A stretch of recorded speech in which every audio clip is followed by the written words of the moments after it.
Don't you show out. You better behave yourself. Standard of Truth, Doyle Podcast, take 1. 5, 4, 3.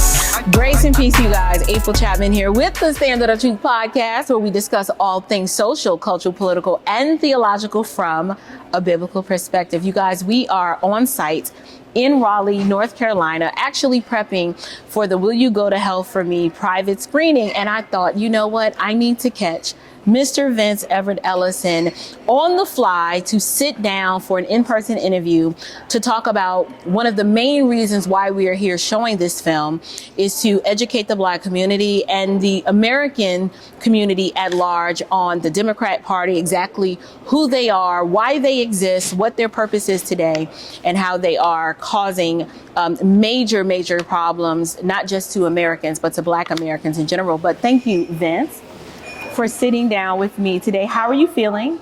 Doing great. I've been told by you to be on my best behavior and not to show out. Yes. I'm going to try to do that. The best of my ability. Whenever we get together, you don't know what Vince is going to say. It's all over. So we are here now, and he has pledged to be on his best behavior. So I'm hoping we can get through this interview. But if you're struggling a little bit, I will allow it. So we're in Raleigh. We are going to be showcasing your film again. Today specifically, though, I'm still going through your book, 25 Lies, which is still available on Amazon. We are encouraging everyone to get it. But in this book, you address a few key things that I wanted to talk about today, particularly in chapter 7, which is lie number 7, where you say racism is the problem. But what I want to do now, I want to talk about something specific that I touch base on my channel a lot. When we talk about male cowardice, I thought it was interesting that you bring up this point in chapter number 8, which is lie number 7, where you say lie number 7 is racism is the problem. And you say here, quote, since the death of George Floyd, Democrats in America have decided that racism is America's greatest problem. And you seek out to prove several points, but the main one is concerning ills plaguing the Black community. Racism's not the problem. You say Black male cowardice is the problem. Talk to me about when you say that is there is a huge indictment against the Black community. And I know you're not saying it in an effort to shame Black men. Yes, I am. Okay, I'll let you speak. Go ahead. It's a shame. I mean, look, racism is like the weather.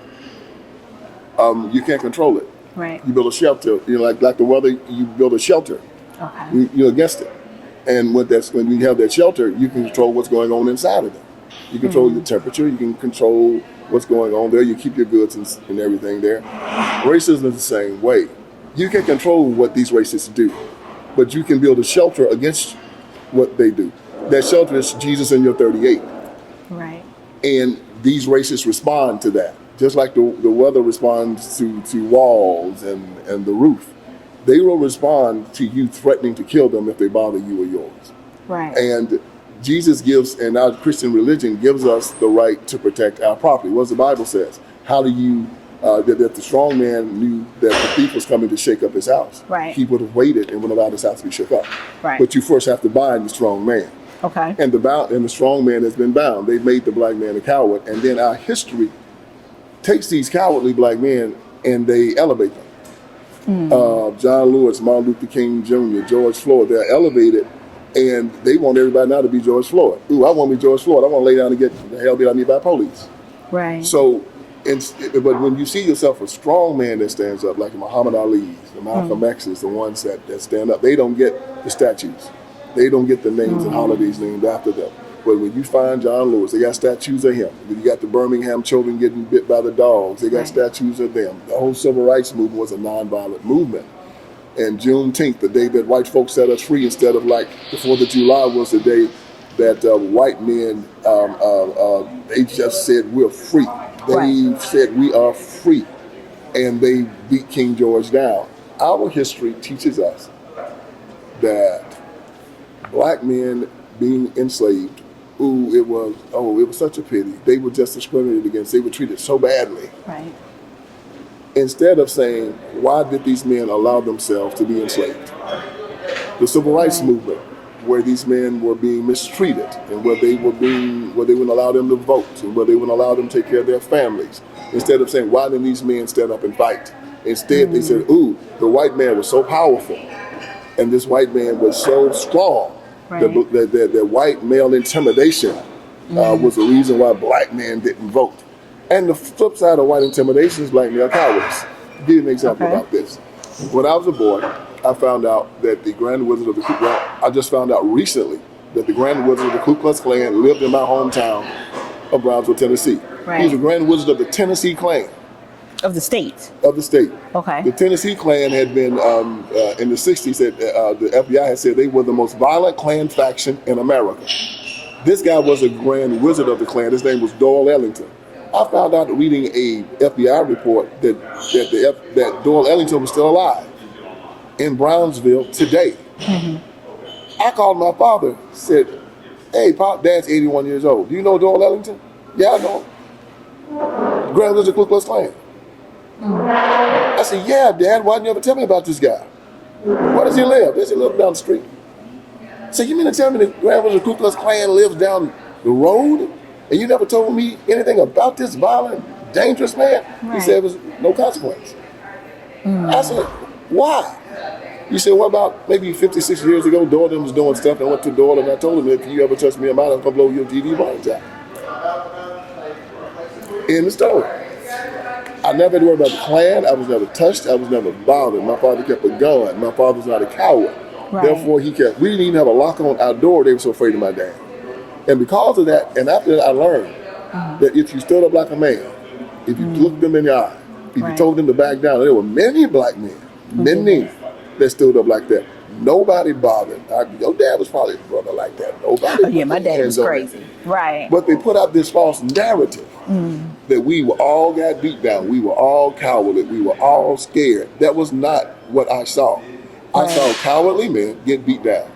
I saw strong men stand strong and take care of their families. When you look in the inner cities today, what are you seeing? Black male cowardice all around. Right. So it sounds like the assertion you're making is that the elevation and the celebratory nature of George Floyd, which just the idea of a George Floyd, so many people are looking to him as a martyr. You're saying that this is an example of black male cowardice on the ground, begging, inebriated, unable to control himself or his emotions at the hands of a white man. You're saying is they want to elevate that imagery to solidify in our minds that this is what makes you virtuous. This is what makes us want to celebrate you. Wow. So, and I get that. But what do you say to your critics and detractors that say it is shameful for you to impugn the character of the civil rights heroes who paved the way before you by walking across that bridge in Selma, Alabama, and allowing the dogs and the hoses to be placed on them. They sacrificed their lives for you to be able to do and go wherever you please. What is your response to that? They're stupid and they're ignorant.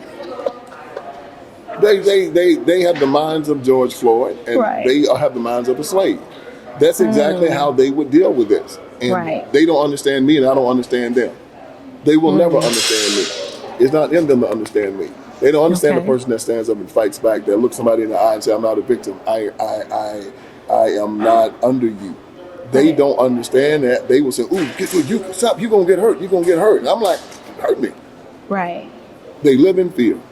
The man that believes he's a slave and the man that believes he's free are both correct. Right. Both are correct. These people that have decided to live their lives like that will never, ever be able to stand in my presence. And they are the ones that will always try to tell me, kneel down, be afraid, be a slave. I say, no. You kneel down, you be a slave. I can't help you be free. I tell you that you're free. You say you're not. You're right. You have a slave mentality. You're correct. Right. You are George Floyd. You are George Floyd. You are poor. You're ignorant. You've been to jail 7 times. You don't have a job. You had enough fentanyl in you to kill 3-4 horses, fighting police, acting ignorant, begging for your life. They elevate him and they tell every black man in America that's who you should be. Right. I disagree with that completely. He is no hero of mine. Any black man that act like that is no hero of mine. And most of these men, most of these cowardly black men, especially Democrat Party, cowardly black men, they stink in my nostrils. I hold them in utter contempt. Right. Utter contempt. And I have nothing but contempt for them, but I pray for them. So are you saying in all of that the remedy to the blackmail cowardice is self-defense? I mean, what are you actually advocating for? What are you saying the posture of black men should be? Because some will try to imply that this man's violent. You know, he just wants to walk around as a vigilante and just shoot anybody that looks at him wrong. Now, I know you personally, and you will shoot anybody that looks at you wrong, but I don't think that's the sentiment that you're trying to convey. Help the people understand what you mean when you say the remedy is self-defense. I'm not, when it comes down to defending my freedom, Right. defending my family, Yes. and defending my property, I'm not violent. I'm extraordinarily violent. and I don't take a back seat to it, and I don't refrain from it. And I don't have a problem with any man that is. Now, when you say extraordinarily violent, are you saying unprovoked? Or if you're in a position where you're being provoked and you have to make a decision, you're going to choose violence? Is that what you're saying? See, if I have to defend my family, myself, or my property, Right. defending it, I'm extraordinarily violent. Defending it. If someone comes and tries to hurt one of my children, Right. someone tries to come and try to hurt me, someone tries to come and try to take something that belongs to me, you. yes, extraordinarily violent.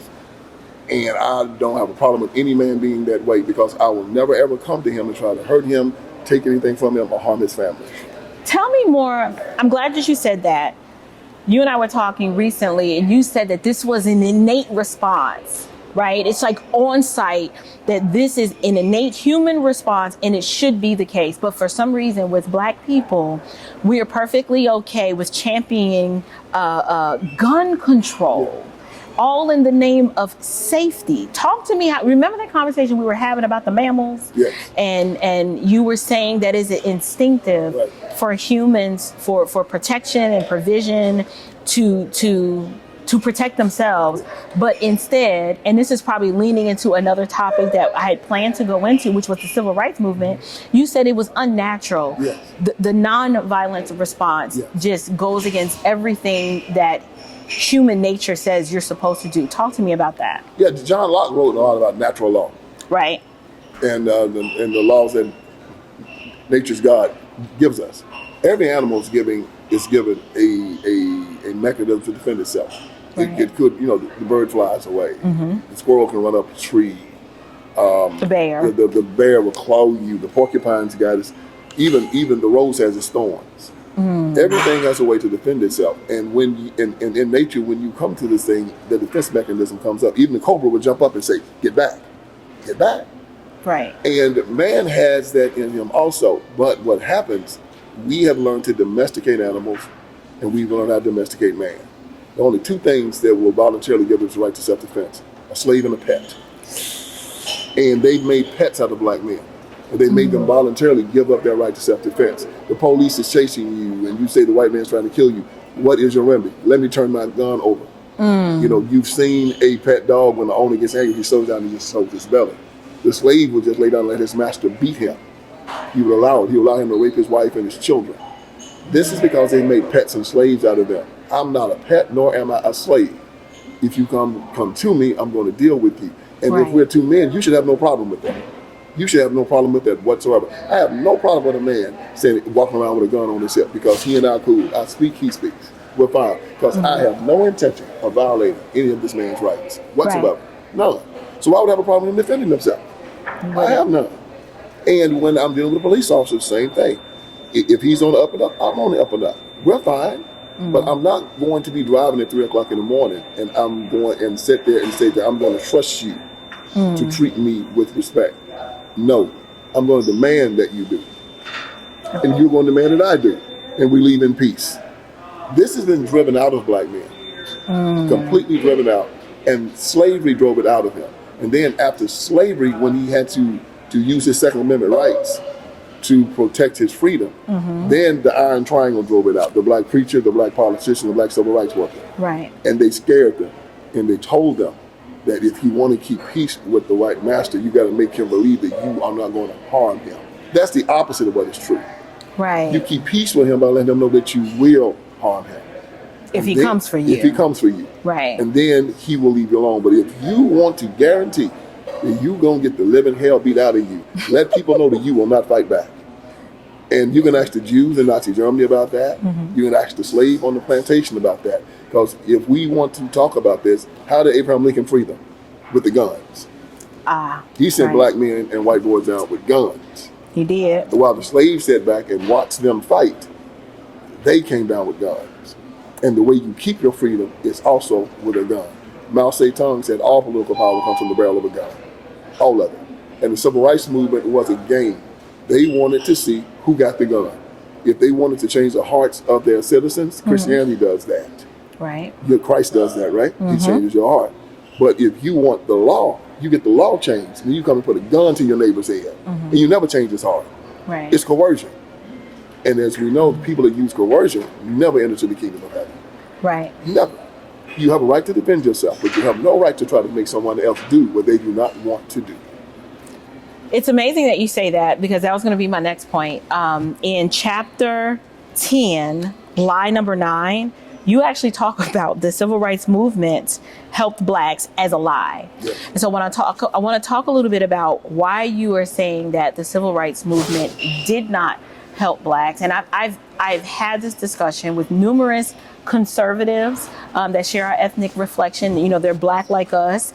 And this is the one thing that they are unwilling to discuss or concede the argument to. They believe that there was some virtue from the civil rights movement that we can look to and try to redeem, because the argument is, well, we can now go anywhere we want and buy the house that we want, and we can live wherever we want without restrictions. We can eat where we want and we can live where we want without restrictions.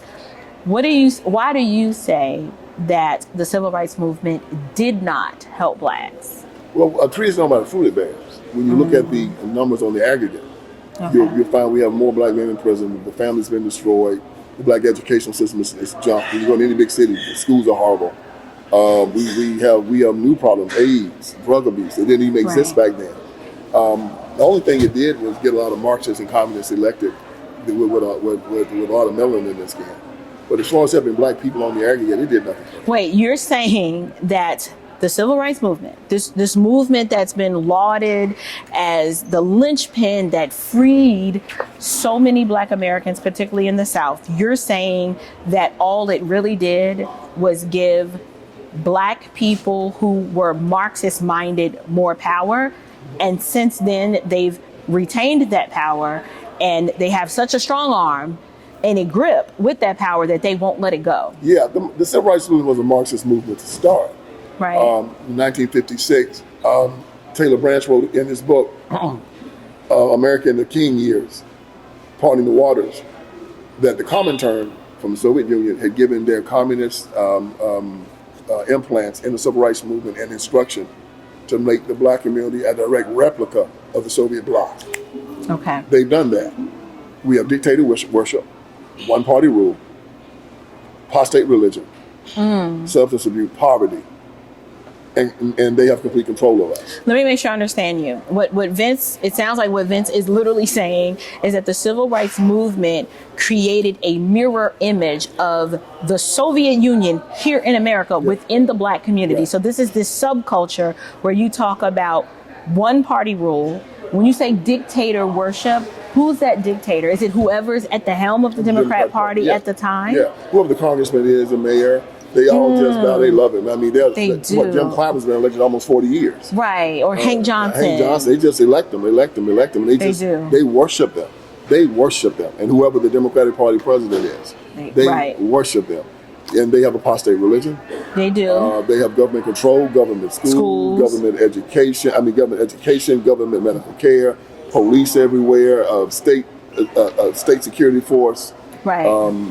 Government social services everywhere. Everything is government. Crime. Government food, high crime. They're all inebriated, drugs, dope, Wow. and then the family's been destroyed. That's communism 101. The black community is a third world country and a first world country. Say that again. It's a third world country and a first world country.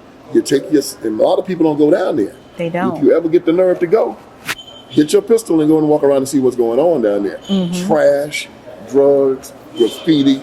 The people are sitting on the front porch drinking 40s and all tatted up and looking all crazy in the face. It's like you walk into maybe people in Haiti don't even want to live there. Right. People come from Haiti going to the black community. I'm going back to Haiti. I don't want to live here. I don't know. They don't want to stay here. And Right. people from Africa come here and say, man, I'm going to live out there with the white folks. I ain't living around black people. They go back, I don't want to live there. Talking about other people, I don't want to live there. And it's not because they're black. It's because they're violent. It's because it's dirty. It's because it's unkempt. And this is all here. It's got nothing to do with Ellington and hot 10. It's the head and it's the heart. And the civil rights movement made victims out of all of them. Even now, almost every election year, all the officers are asking about is what can they get for free? And what did I say? The old Southern Democrat told me, you can get an N-word to drink poison if you give it to them for free. I can imagine what can be and be unburdened by what has been.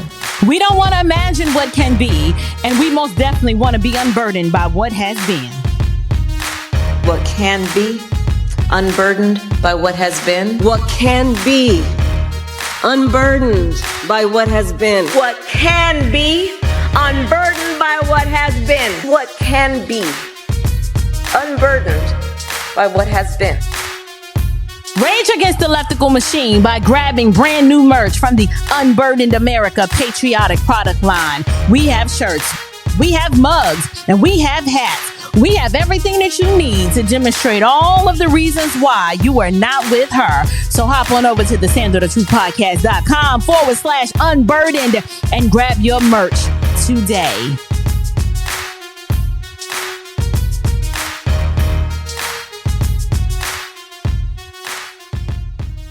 We're sitting down with Mr. Vince Everett Ellison, author of 25 Lies. And basically, I've kind of been going through this book with a fine-tooth comb because there's just so much content here that I feel just needs to be unpacked. Vince, when I was reading this book and I got to chapter 3, which is lie number 2, the Democrat Party wants to stop segregation. You're saying that that is a lie. Why do you say that? HBCUs, Morehouse, Spelman, majority black districts, keep this city chocolate, chocolate city. I mean, they say it all the time. Gentrification, white flight, you come, you're going, you come, you're going. If you bring in a Whole Foods, they want to riot. If you bring in Trader Joe's, they want to riot. If you want to try to bring in any housing over $150,000 a year, they want to riot.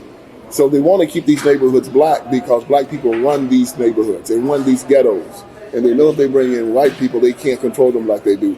Most white Americans are going to want something better, but they've convinced a lot of poor black folks that this is all you can have.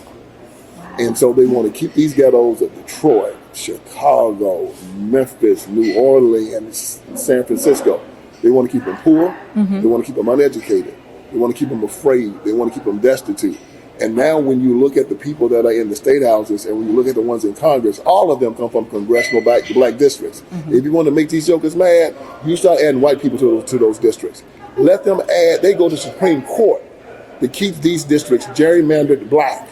They want segregated districts. They ask for money for HBCUs only, historically black colleges and universities. Why do you need historically black? If you want integration, and black people are now about maybe 11, 12, 13% of the population of the country. Howard need to be 82% white.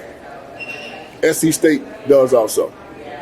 Just because the nation is now integrated, you're saying why do we still have HBCUs? They say they want integration. Do it. Because if the colleges didn't integrate, what would they do? If the white colleges didn't integrate, what would they do? Right. So they want to have their cake and eat it too. They want segregation. And they lie about wanting integration, and they are lying. They fight for these majority black districts. They fight to keep black people on this and that. They even fought for a black president. Every time Barack Obama, Kamala Harris get up, well, Kamala Harris can't lie about it no more. Yeah, right. They set aside a slot for what, Ketanji Brown Jackson, the first black Supreme Court justice. They always want to use segregation for their benefit. Right. They always want to use black. They always want to use black because they don't want integration. If they want integration, they tell you to stand on your merit. But instead, they want to use the power of black to set aside affirmative action. What else do they call it? The DEI now. Right. Didn't earn it. Oh no, no diversity, equity, and inclusion. No, didn't earn it is what it is. They don't want to end discrimination. They want to control discrimination. Okay. They want to put their lackeys, their no good, sorry, terrible, lying Democrats in power. They don't want somebody like you. Right. They don't want somebody like me, somebody that's going to earn it, because then we'll run them out. So when they get any position of power, they're going to make sure that nobody gets into power under them that has any more sense than they got. And believe me, if you are more stupid than these guys are, you understand why we're at the bottom of every socioeconomic statistic in America. Well, Vince has spoken. I think you've given us a lot to think about. Obviously, your critics and detractors would push back against that, and they would. Well, it's funny, right? They exist out there, right? What? They're on MSNBC, they're on CNN, What? and we have tried to engage in meaningful dialogue. I don't. I am of the opinion that they cannot win the argument, and so they purposely. I don't want to say that they run from you. Yeah. What I will say is that they just kind of purposely avoid having Blackmail this discussion. Yes, they throw the rock and then they hide their hands because they don't really want to engage in this argument. I'd love to debate these ideas. Right, I think they should be. I would love to. I mean, Tucker Carlson has given out invitations, Patrick Bet-David, Sean Hannity, all of them, and none of these jokers will ever show up. Because just like their ancestors, the one that stayed on the plantation and tap dance for the masters, that's who they are. They're a bunch of cowards. Where's the camera? Which one? You're a coward. And I'll tell you to your face you're a coward. Anytime you want to debate, come see me. And I'll whoop you like I'm your daddy. Vince, there is never a dull moment sitting down talking with you. Thank you so much for your time today. It's been my pleasure. Thank you for having me. You're welcome. You do your best. You do your best not to show out, but you always show out at the end, and it's fine. It's always a pleasure sitting down with you. Thank you. Are there any final thoughts? I always come here because you're one of the best and the fastest growing podcasts on the internet. It's must-see TV. And I'm always happy to be here because you lay it down, you tell the truth, and you give a platform to people that many other people are afraid to give platforms to. So thank you so very much, and thank you for elevating our people. Absolutely. Thank you so much for sitting down with me. You guys, it's been an amazing time of us being here in Raleigh. We've met some amazing people. We're looking forward to the Will You Go to Hell for Me premiere tomorrow night in Cary, North Carolina. So many of you are going to meet us there. But until next time, you guys, grace and peace. Thank you. God bless you.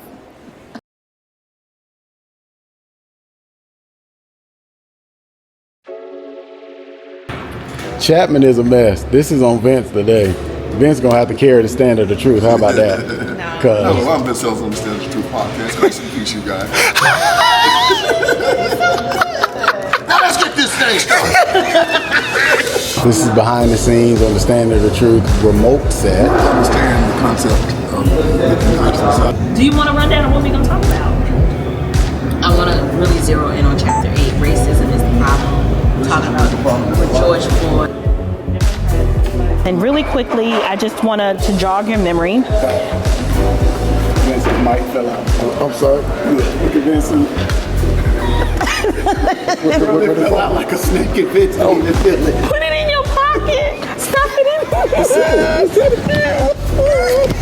Sorry about that, y'all. It's okay. What was I saying? Going chapter. I'll start over talking about Chapter 8. I'm right there. Right. Okay. Look at my camera and do what? Talk to that camera? Exactly. Right. Okay. To drink poison, give it to him for free. Okay, we got to cut. How much more time do we have? Yeah, I was telling him not to go into another topic because you're at 23 minutes. Okay, I was trying to reel him in, but it was good. I just didn't want the time to run out. I got to use the bathroom. The water. I got to use the bathroom. That was good. I do. Yeah, I got to use the bathroom. I'll be right back. Hold on. Good stuff, sir. Good stuff. You're doing great. Where's the bathroom? Down hall here, elevator, left. Elevate. Oh, around the corner? Oh, okay. That's who they are. They're a bunch of cowards. Where's the camera? Which one? You're a coward. And I'll tell you to your face you're a coward. Anytime you want to debate, come see me. And I'll whoop you like I'm your dad. Vince, there is never a dull moment sitting down talking with you. Thank you so much for your time today. It's been my pleasure. Thank you for having me. You're welcome.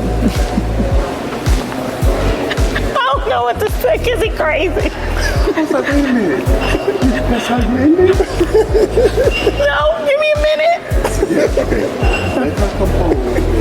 You got to do it. Right. I am. Yeah, right. What did she say? We got to shut it down. I knew what you I was going to make me shut it. Right. I knew that's where he was going. So I really was. I was going to go right there. So we can do 10 more minutes. You need to leave us alone, let us do it, or you're going to have some problems.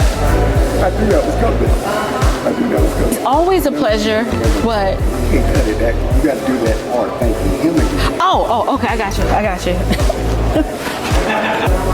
Let me close the door. Show.